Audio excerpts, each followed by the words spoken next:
Hello student, आप लोग कैसे हैं। आशा करता हूं कि आप लोग अच्छे होंगे। तो मैं आज हिंदी का फर्स्ट चैप्टर का आपका प्रश्न लेकर आया हूं, जिससे आपको हर साल परीक्षा में 2 नंबर के लिए आता है। तो मैं आज श्रम विभाजन और जाति प्रथा का फर्स्ट चैप्टर का प्रश्न आंसर कराऊंगा। तो तब तक के लिए जुड़े रहिए मेरे वीडियो के साथ। तो देखते हैं क्वेश्चन को।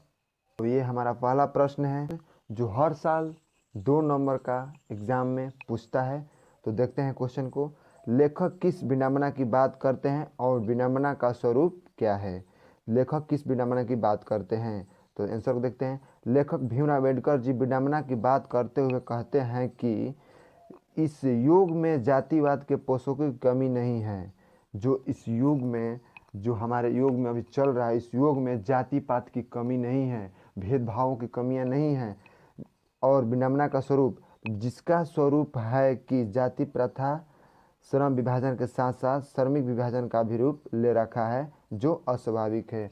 श्रम विभाजन के साथ साथ भेदभाव और जाति पाति का ले रखा है, जो अस्वाभाविक है। तो क्वेश्चन नंबर दूसरा देखते हैं। जातिवाद के पोषक उसके पक्ष में क्या तर्क देता है। क्वेश्चन दूसरा हमारा बोल रहा है जातिवाद के पोषक उसके पक्ष में क्या तर्क देता है। तो आंसर देखते हैं। जातिवाद के पोषकों का तर्क यही है कि आधुनिक सभ्य समाज कार्य कुशलता के लिए श्रम विभाजन आवश्यक माना जाता है। जातिवाद के पोषक का तर्क है कि जातिवाद के जो पोषक है, यही तर्क है कि आधुनिक सभ्य समाज कार्य कुशलता के लिए श्रम विभाजन आवश्यक माना जाता है। श्रम विभाजन जाति प्रथा भेदभाव आवश्यक माना जाता है और जाति प्रथा श्रम विभाजन का ही रूप है, इसलिए इसे कोई बुराई नहीं है। क्वेश्चन नंबर तीसरा देखते हैं। जातिवाद के पक्ष में दिए गए तर्कों पर लेखक की प्रमुख आपत्तियां क्या हैं। जातिवाद के पक्ष में दिए गए तर्कों पर लेखक की प्रमुख आपत्तियां क्या हैं।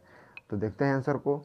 जातिवाद के पक्ष में, जो जातिवाद है उसके पक्ष में दिए गए तर्क और लेखक के प्रमुख आपत्तियां इस प्रकार है कि जाति प्रथा श्रम विभाजन का रूप ले लिया है, भेदभाव और छुआछूत ये सब रूप ले चुका है, और किसी सभ्य समाज में श्रम विभाजन व्यवस्था श्रमिक के विभिन्न पहलुओं में अस्वाभाविक विभाजन नहीं करता।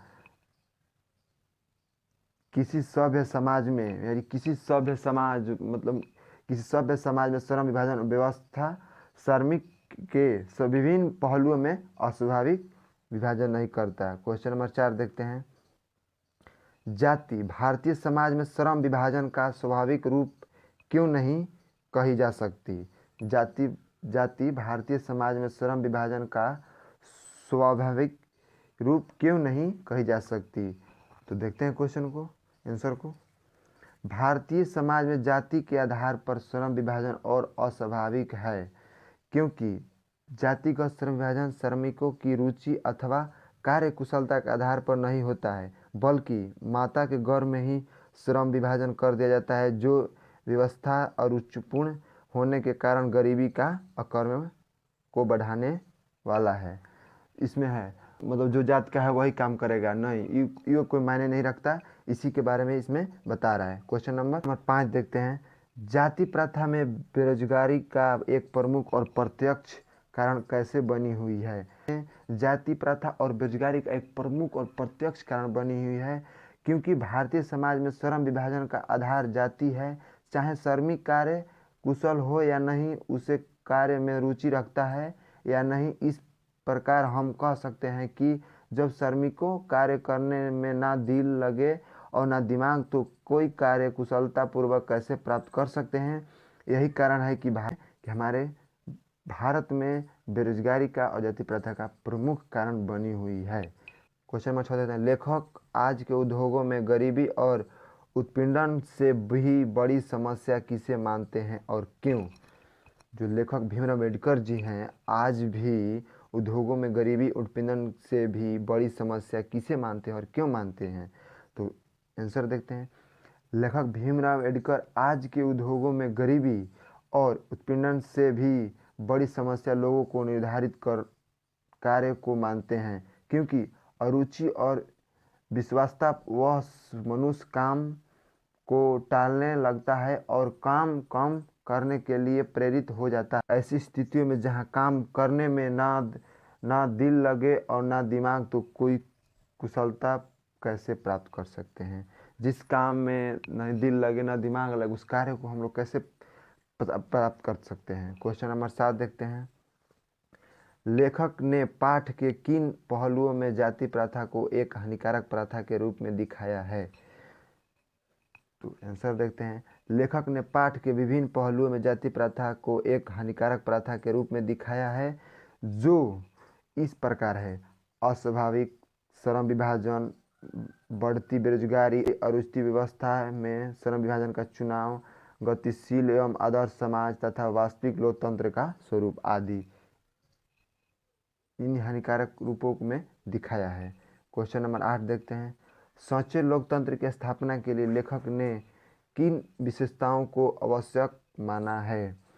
सच्चे लोकतंत्र की स्थापना के लिए लेखक अनेक विशेषताओं को आवश्यक माना है। बहुविध हितों में सबका भाग समान होना चाहिए, सबका उनकी रक्षा के प्रति सजग होनी चाहिए, तत्पर है कि हमें समाज में दूध और पानी के मिश्रण की तरह भाईचारे की भावना होनी चाहिए, हमें साथियों के प्रति श्रद्धा और सम्मान होनी चाहिए, हमें सभ्य समाज में एक लोकतंत्र में एक दूसरे से भाईचारे की तरह मिलजुल कर रहना चाहिए और समान होनी चाहिए। क्वेश्चन नंबर 9 देखते हैं और ये हमारा लास्ट क्वेश्चन है और ये है जो सारांश है, जो 5 नंबर का पूछता है। देखते हैं। श्रम विभाजन और जाति प्रथा पाठ का सारांश लिखें। तो आंसर लिखेंगे हम लोग। आज के युग में भी जाति प्रथा की वकालत सबसे बड़ी विडंबना है। ये लोग तर्क देते हैं कि जाति प्रथा श्रम विभाजन का एक रूप है। ऐसे लोग भूल जाते हैं कि श्रम विभाजन और श्रमिक विभाजन नहीं है। श्रम विभाजन निस्संदेह आधुनिक युग की आवश्यकता है, श्रमिक विभाजन नहीं। जाति प्रथा श्रमिकों का अस्वाभाविक विभाजन और इनमें उच्च नीच का भेद करती है। वस्तुतः जाति प्रथा का श्रम विभाजन नहीं माना जा सकता, क्योंकि श्रम विभाजन मनुष्य की रुचि पर होता है, जबकि जाति प्रथा मनुष्य पर जमना पेशा थोप देती है। मनुष्य की रुचि अरुचि इससे कोई मायने नहीं रखती। ऐसी हालत में व्यक्ति अपना काम चालू ढंग से करता है, ना कुशलता आती है, ना ही श्रेष्ठ उत्पादन होता है। चूँकि व्यवसाय में ऊंची नीच होता रहता है, अतः जरूरी है पेशा बदलने का विकल्प। चूँकि जाति प्रथा में पेशा बदलने की गुंजाइश नहीं है, इसलिए यह प्रथा गरीबी और उत्पीड़न तथा बेरोजगारी का जन्म देती है। भारत की गरीबी और बेरोजगारी के एक मूल में जाति प्रथा ही है। अतः स्पष्ट है कि हमारा समाज आदर्श समाज नहीं है। आदर्श समाज में बहुविध हितों में सबका भाग होता है। इसमें अवैध संपर्क, अनेक साधन एवं अवसर उपलब्ध होते हैं। लोग दूध और पानी की तरह हिल मिल रहते हैं। इसे का नाम लोकतंत्र है। लोकतंत्र मूल रूप से सामूहिक जीवन, चर्चाएं और सम्मिलित अनुभवों के आदान प्रदान का नाम है। तो ठीक है बच्चों, आप लोग इस वीडियो को पूरा से पूरा फैलाइए और देखिए। ठीक है, मिलते हैं नेक्स्ट वीडियो में। Thanks for watching.